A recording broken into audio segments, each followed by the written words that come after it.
once again today actually deliver another episode of Banana Fish.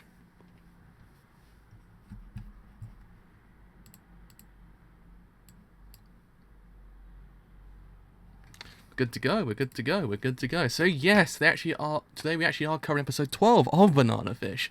And as we know, episode 11 actually was kind of really cathartic in a way. Really kind of... It had its moments, don't get me wrong, it still had its moments of Ash and Eiji as well, and it just kind of reinforced the gravitas of what's really going on with Ash's character. And I really did appreciate that whole entire scene, because it actually reinforces Eiji's character at the exact same time. So that whole entire section episode was brilliant, but overall the episode itself was brilliant. So it's one of those moments of, is it a calming before the storm, or is it a continued catharsis? That's the question. So we have to see episode 12, as they say, whether or not actually we'll continue with this catharsis, or we probably will just cry. Who knows? Who knows? But yeah, anyway, it's actually also delayed on Amazon Prime today. Like, I was like, either I've lost track of what's going on anymore, or they delayed Banana Fish and actually did by half an hour. So I was like, oh. I was like, am I losing my mind right now? I haven't been able to keep track of when stuff comes out anymore. But alas, I'm actually completely okay at the moment. So there's that. Anyways, that's actually put on Twitter.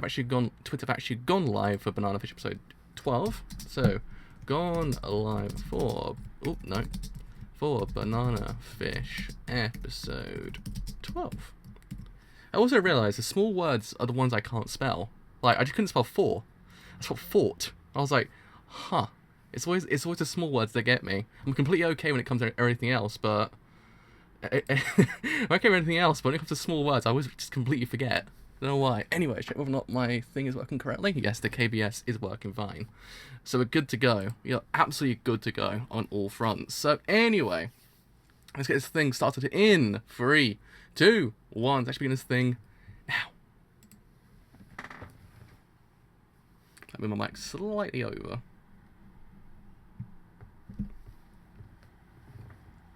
Don't know that actually cause any interference, but I do apologize, actually did.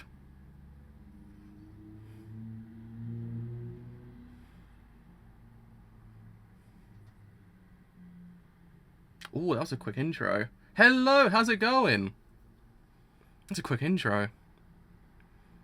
I still just can't forget last week's episode when Ash was just taking down Dino without him realizing. I was like, this is nice. Him just taking him down without him realizing it, because he actually knows everything. It's just, whew, beautiful.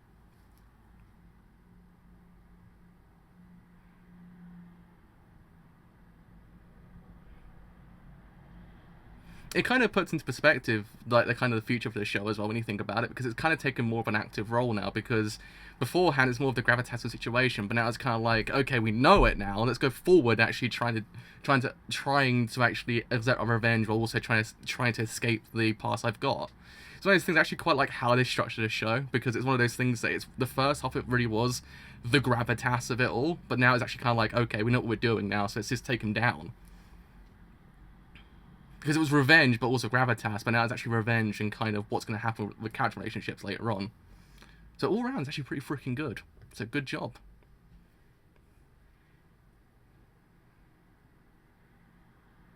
I also wonder if I'm not actually getting a new intro next week as well, because it's the end of the cour. I just realised that. I was like, today, I was like, oh crap, the new season of anime starts like next week. I completely forgot. And I was like, oh yeah, it starts next week. So it'd be kind of nice to see what the new intro will be, but it actually will reflect the continued change in tone.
At least we actually got an update on Yute's situation, actually. So that's actually kind of cool, because we didn't really know what happened after the episode, the previous episode from last week's.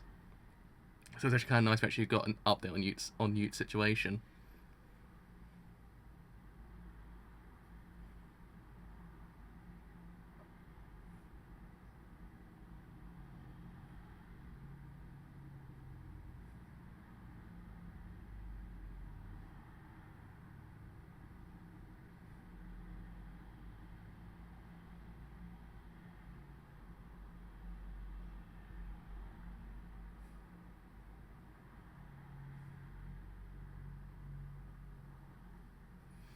I guess his catharsism's going to end soon then.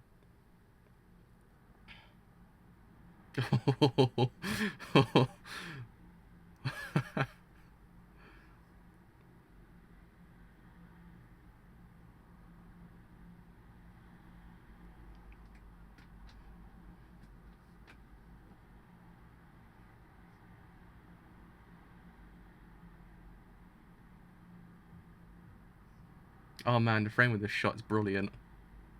The framings were really freaking good.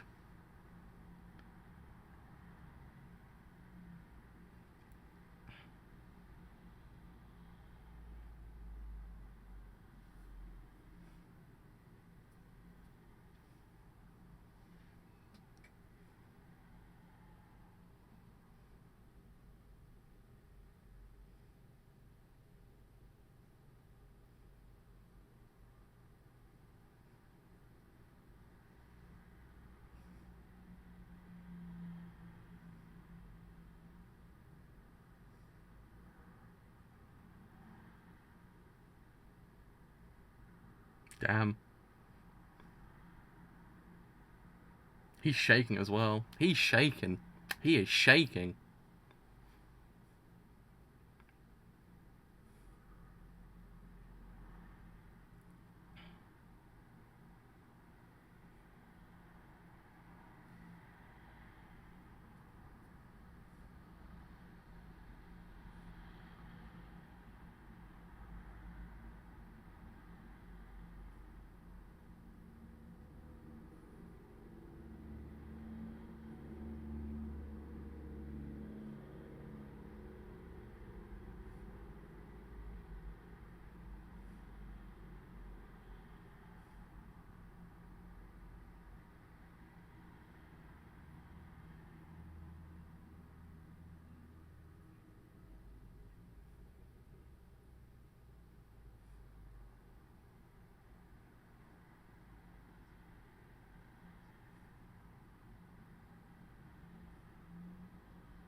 One thing I always will appreciate about this show is the colour palette itself, because the colour palette is just so brilliant. The way it incorporates itself into the world itself, it's just, oh, it's so brilliant. It brings so much more life to the world itself, which is really, really nice. But the setting itself, the way it just kind of does it, it's just, oh, it's so nice. Is that a dolly zoom? Is that a dolly zoom I see?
Oh, this boy.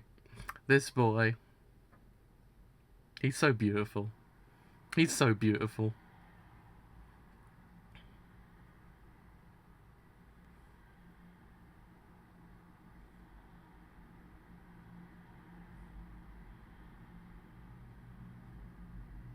He's so beautiful. I'm sorry, but he is. He is. He's so beautiful.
This is hurting my heart. This is hurting my heart. Like, really badly.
I guess one more event from the opening is actually about to happen then. Because a lot of the events from the opening have actually come true, so I'm guessing one more is going to happen as well.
The way they're explaining this actually is really freaking cool. I ain't gonna lie. The way they're explaining this is actually really cool. It feels very 21st century. It feels like what you would have found in a very big budget film.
Look how cute he is.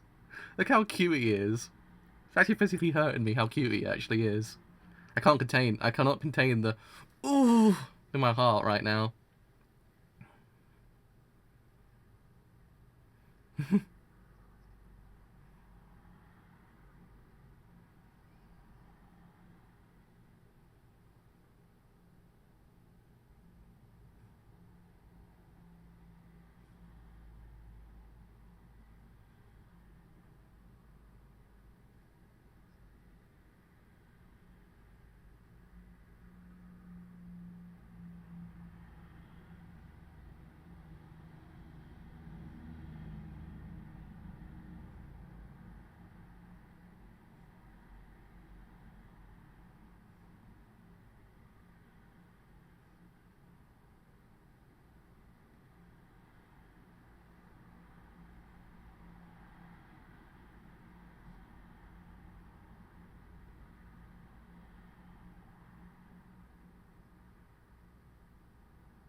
Oh man, that's gonna be a tough wait now. It's gonna be an absolute tough wait to actually see what happens next. Oh, that was a good episode. Holy crap, that was an amazing episode. Jeez, I mean, from just the cute AG as well. Just my god, my heart. It makes me so happy. It's one of those things I needed that today. I needed cute AG tapes. I've had a long ass day. I just had a long ass day. It's been kind of tough. Just to kind of see him like that. Just in the hat as well. Just makes me feel like I actually can take on tomorrow. Oh, he's a beautiful man. He's a beautiful man.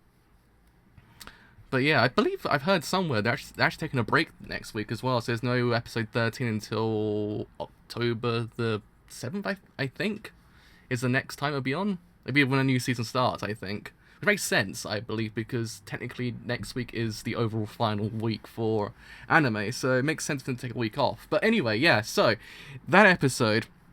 One of the things I actually quite liked about this episode overall was the framing of Ash's character. Because one of the things it kind of did well was actually it allowed him to be on equal level with a lot of the characters in this anime. Because a lot of the time you'd imagine Dino to be above Ash, which actually is kind of very apparent. But as time went on, as Dino slowly started to fall down in the sense of his like kind of hierarchy, it kind of allowed for Ash to kind of be on equal terms with him in a sense of framing, in a sense of how much power he actually does in theory have over the situation itself. Because that scene when he was actually talking to him, there was absolutely no kind of height difference between them, because sometimes in films and TV shows and anime, they might in theory kind of show a character to actually kind of be inferior or kind of lower than other characters using framing. It's actually kind of a very, very overused technique. It's one of the staples, really, actually. But here it's actually kind of used really, really freaking damn well, because it allows you to actually kind of see there's actually equal ground between them in the sense of how much power they do in theory possess in this very one scene. Because it's like, you know, at that very one point that Ash has a lot of power over Dino at this point. He doesn't have the power over him. He has the power over him at this point. It's kind of shifted. It's actually kind of neat to see, because it's one of those things that Dino thought, oh, nothing will happen. He can't do anything. It's like, boom, he can. It's just, it was beautiful to see that. I kind of like that whole entire thing. It's actually kind of very much taken on like that kind of Michael Mann kind of esque directing style, and I actually quite like it. It hasn't really used high frame rates just yet, which is actually kind of the very big staple of Michael Mann films, but you know what I mean. It has that kind of feel to it. And I also like the fact that it actually kind of reminds you the fact of what's actually going on with Ash's character, and how much he actually is in theory going in the deep end in this whole entire thing, becoming a murderer technically to actually kind of exert revenge. It's one of those things that it's kind of, you understand where he's coming from, understand the feelings he has, you understand that he wants to exert revenge, but at the same time, he can't exert revenge at killing people, and in theory, he has to bloody his hands. It's one of those things that it kind of blurs the line between how you actually kind of see his character, because it's one of those things that revenge doesn't come easy in essence. It's one of those things that you sometimes wonder whether or not actually is the kind of correct way of doing it. You yourself, you want him to exert the revenge, because it's one of those things, he's had a horrible life. He even kind of tells you that he lost his girlfriend as well. It's one of those things that you can actually understand and sympathize with his character, but at the same time, the way they actually kind of structure his character, it kind of makes you go, yeah, the way it's actually kind of going about to be done, it's kind of very dark and actually kind of very telling of the whole entire situation and the kind of world he actually inhabits. Because as we know, and as he actually kind of reinforces, we're actually doing for appreciate as well, the idea of how he reinforces the world he actually inhibits. I think inhibits is the correct word actually. He inhibits I think it is inhibits. Yeah. Inhabits, that's the word, inhibits. Well, it's spelled inhibits, but it's inhabits. Actually, it's spelled with an A, not an I. I don't even know at this point. But yeah, the world inhabits, it's different from AG, because AG wouldn't go about in this way. We know that, but it's one of those things. It's actually kind of nice. They do remind you of that whole entire thing. That yes, they do come from different worlds. Sometimes these worlds don't go parallel to each other because it's impossible. Because they do things differently. It's one of those things that I like how AG is trying to change him to actually kind of be that force for change, which in some cases actually is working. It's actually working in his favor. But Ash understands that he can't, in theory, go about doing this without blooding his hands. He actually understands himself that he's not the person he once was. He's a different person. He even questions who he is at that point, because it's true. What he's doing doesn't really bloody his hands. But it's one of those things that revenge doesn't really do that to people. It's one of those things you can't exert revenge sometimes without actually blooding your hands. It actually kind of becomes one of those things of how do you see him in the end? What do you actually feel about his character? I mean, we know we want to actually want to kind of see him get the world he wants, to actually kind of leave the world he was once in, actually kind of go to a better world, in a sense of actually being with Eiji. But in theory, sometimes you actually get that idea juxtaposed with the fact of how he's doing it. And I actually quite like that, because it kind of changes certainly some of your perceptions on his character. I mean, it doesn't change too much, because we know we want him to actually kind of accept his revenge, but the way it was actually kind of structured in the actual news report, saying, look, these people threw away their guns and they still shot, it kind of tells a lot about the whole entire gravitas of the situation, everything else around Ash's character. And I really did appreciate that about the whole entire episode as well. It's one of those things that it was quite nice to actually kind of have that, and in essence kind of show, look, yes, he's hoping his revenge, but the way he's doing it might in theory not be the correct way of doing things. It's not as if he's actually kind of gone about it in the sense of how a character might go about it in different form of media, or different anime, in the sense of actually completely just going off the deep end, going off the rails completely, no. But it's one of those things that allows you to actually kind of get a different perspective on his character. You become Eiji at that point, kind of going, yeah, it's really dark, but he understands himself what he's doing. That's the thing. It's not one of those things of he's just going about it and actually kind of just forgetting what's really going on. No, he understands himself. He understands himself what kind of person he's turning into. He's turning into a murderer. He's turning into the worst kind of person, but he can't help it. It's a problem. It's one of those things that the way that the life actually kind of throws him into these situations, he actually can't escape that kind of idea. Because the people that have done things to him deserve the worst kind of punishment, but it's one of those things that it's still kind of freaking dark and depressing when you think about it. But yeah, it's one of the things that it was really nicely kind of structured throughout this whole entire episode, the idea of how they went about showing that, because one of those things they could have gone about it just him killing off the gangs and that's it. But no, they're actually doing for it, just kind of say, look, he is doing this, but the way he's doing it doesn't even really bloody his hands. He's no better than anyone else at this very one point, but is there a different way of events he actually can go about? That's the question. We don't know. That's one of the things. But yeah, I also really appreciate the fact that Ash and Eiji really did in theory kind of just have that talk. It's one of those things that it takes what's otherwise kind of a very kind of overused concept, the idea of two people just arguing, but it kind of adds some gravitas because of the whole entire thing with both of their characters and what they actually inhabit, and not inhibit, because inhibit's the wrong way of saying it, inhabit. Because it's one of those things I actually quite like that, because it's not a standard kind of argument. It's not just they're just arguing for the sake of doing it because it's been like, what, 2 episodes since they've argued. No, they're doing it because they actually have to kind of talk about what's going on here. It's one of those things that it was actually really, really nicely done. It was actually kind of very cliched. It was actually kind of nicely done. I actually quite like that aspect, because it allows Eiji to actually kind of question what's really going on here, what his actual kind of his ways of doing things and everything like that. It's actually just really nicely done. I just really appreciated that. And yeah, but as I said beforehand, one of the major things I actually quite liked as well, as I said during the stream itself, is the colour palette itself, because it kind of adds a lot of power to certain places, and the idea of how it kind of goes about showing it through colour. I actually quite appreciate that aspect, because it actually it adds a lot more to the world, because certainly sometimes you get shows that kind of have a very muted colour palette, is the correct way of saying it, I think. Yeah, a very muted colour palette, but this show kind of utilises the colour palette to actually kind of allow the world to be living and breathing, to actually kind of make you go, yeah, you actually can in theory know a character's place, a gang, just from the colour palette behind them, because one of those things, the setting is so really well done that it kind of sticks with you, that you kind of like, okay, I know that gang because of the way the setting was actually done. I thought it was actually really nicely done. I feel as if more shows actually should do that, to be honest, because colour palettes actually are a really, really freaking cool thing when it's utilised in the correct manner, especially in films as well. Like, one of the best examples I've seen really recently was La La Land, actually. La La Land actually was one of the most brilliant uses of colour in the universe, but also, if you want a more less contemporary example, then Blue is Almost Colour has a really freaking good use of colour palettes. But yeah, man, that whole entire conversation between Max and Ash as well, as I said during the stream itself, it was very nicely done, because it kind of utilizes what you actually know in the whole entirety of Hollywood.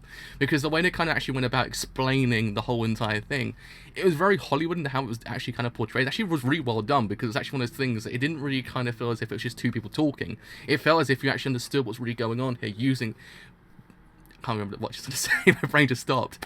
Using the whole entirety of the animation, it was actually really, really nicely done. I thought, good job on that part, because it's one of those things that it could have just had two people talking. It might not have been bad because you can in theory get by with two people talking just by the way you frame it, because they actually were doing a really freaking good job of framing both characters. Actually, kind of make it a bit more dynamic and less static. It was actually kind of really nicely done, kind of showing the power struggles between both characters and stuff like that. It's just really nicely done, and how they actually kind of went about it with the whole infographics. I believe it's actually called infographics. I think it's how they actually kind of say it. It was really, really nicely done. That's a really, really good. That's a really, really good use of the whole entire thing. But yeah, I mean, the whole entirety of the undercurrent for the whole entire show, because as I said beforehand, it still remains mildly cathartic in a way, because Arthur's kind of getting taken down without him really realizing what's going on here as well. But which actually is really freaking cathartic, because I hate Arthur with a passion, because he's just the worst person in the universe. So it's just kind of nice to see him get taken down. But the undercurrent for the whole entire episode really is the fact of AG's involvement into the world itself, and actually how it's going to be changed as time goes on, because as Max said last week, he is your Achilles heel. It's actually kind of valid, because he's one of those people that you don't want to see anything bad happen to him, because he's such an amazing character. He's an amazing person. He trusts Ash with his life, and it's one of those things that it's really nice to see. But at the same time, you understand the gravitas of his involvement in his whole entire world, because let's face it, I think Arthur mentioned it at one point as well, the idea of how he has such a normal person in his like kind of party, that how can he get away? But he actually can. So you actually understand at that very one point, it can in theory show a Chekhov gun at that point. Actually kind of go, oh crap, will something actually happen to him? Will he actually in theory get hurt? We don't know, but it's one of those things that it kind of adds a lot more. It kind of has that rising action. Actually kind of go, Christ, what's going to happen to AG at this point? What's going to happen to him? We don't see anything bad happen to it, let's face it, because he's an amazing character. He's a pure person. He's the goodest boy in the universe. He's just beautiful with his hat and everything. It was buonissimo. But I don't want anything bad happen to him. It's one of those things that you have to wonder what will happen to him. It's one of those things that you don't want to see him go, but possibly his departure from the actual kind of events might in theory be the best possible outcome, because it might in theory be the exact same thing that happened to Ash's girlfriend. He actually might in theory die as well, but we just don't know. But I mean, it's horrible when you think about it, because let's face it, you don't want to see him go, but what happens if he stays? It's one of those things that the show always constantly kind of establishes that whole entire idea of what happens if he stays. Is he alright? We don't know.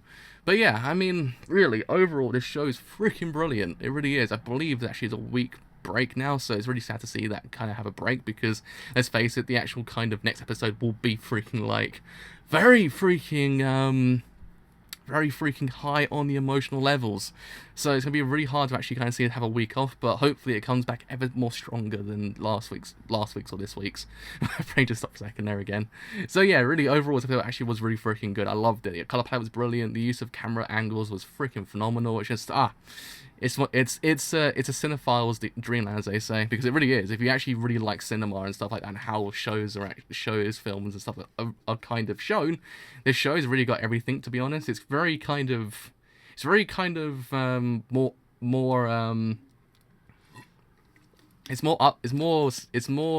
what's the word? It's more animated anime, basically. I like it. It's kind of a cinephile's dreamland. I adore it. I adore it so much. So yeah, that is me done for today. So as always, if you enjoyed my long ramblings about the show, then do leave a follow on Twitch, because indeed, it does help me quite a bit. If you enjoyed it here on YouTube and you do want to leave a like, then do leave a like, because indeed, it does help me quite a bit. If you enjoyed it here on YouTube and you want to stay a bit longer, then do leave a sub, because indeed, it does help me quite a bit. And if you want to stay that ever bit longer, then do follow me on Twitter, because indeed it does help me quite a bit. And then you will know when these streams go live and anything else that doesn't very happen in my life. So until next time with Banana Fish episode 13, which will be in 2 weeks, I imagine, if the whole entire break is actually true. I will see you guys then. Bye for now.